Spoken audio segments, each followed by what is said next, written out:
Watercolor is often called the most challenging and yet the most beautiful painting medium. Its transparency, flow, and unpredictability make it tough to control. But that's exactly what makes it magical. And yes, watercolor is my absolutely favorite medium. Hi everyone, I am Govind. In this tutorial, I'll guide you step by step through the process of creating this stunning still life painting using watercolor. For the drawing, I have used this reference image and modified it slightly, which is something I usually do in most of my drawings. Before starting the colors, it is very important to complete a clean and accurate outline. While drawing, always use a very light pencil. Here, I am using darker strokes and drawing step by step only, so that you can see the process clearly and follow it easily.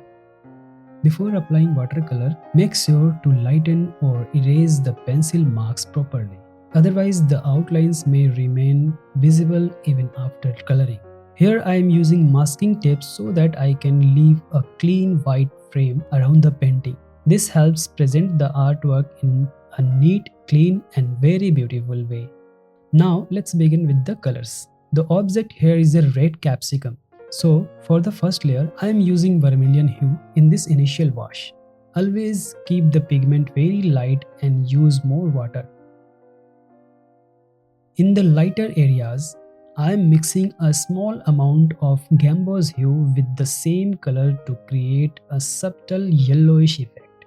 It's very important to leave space for highlights.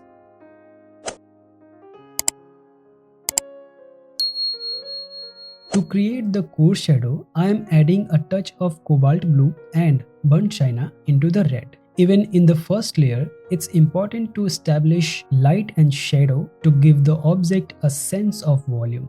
This technique is called wet on wet. If you would like to learn more about watercolor techniques in detail, you can watch the video linked in the description below. In the second layer, I am applying thicker color in the darker areas. This helps build stronger shadow and enhance the overall volume of the object.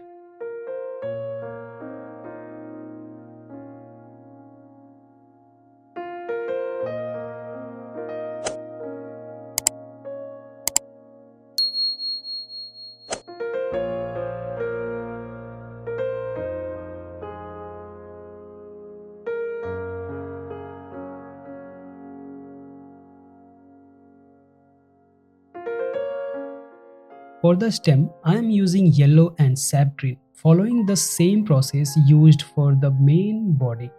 To create the core shadow, I mix sap green with the little red and burnt sienna.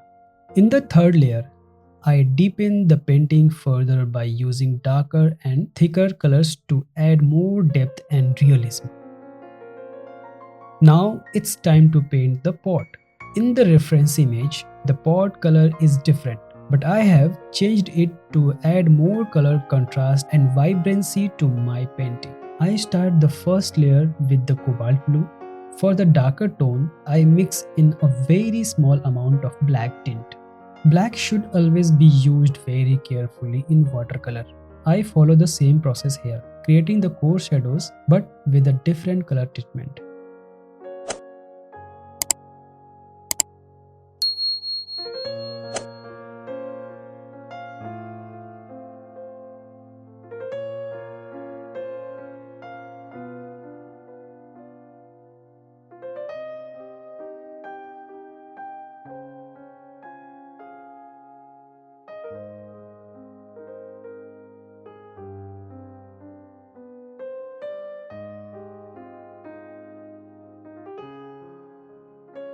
Next, I am painting the lemon. For the first layer, I am mixing lemon yellow with a touch of gamboge hue.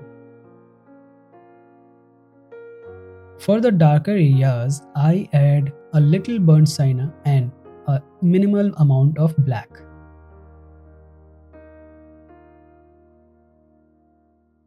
To suggest texture on the lemon surface, I am adding a few soft dots.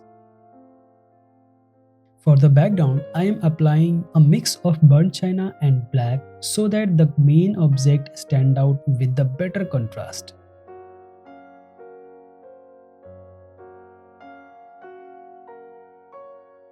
In the drapery, I am mixing Crimson Lake with a small amount of ultramarine blue to give it a slightly different and richer look. This helps create contrast between the fabric and the object placed on it. I am following the same layering process here as well, applying thicker color in the darker areas to enhance depth and form.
So finally, the painting is completed. I hope you liked this artwork and enjoyed the process. If you found this tutorial helpful, please hit the like button and let me know in the comment section how it's helping you. If you are new to this channel, don't forget to subscribe for more watercolor tutorial videos and press the bell icon to stay updated with the future uploads. Thank you so much for watching and happy painting.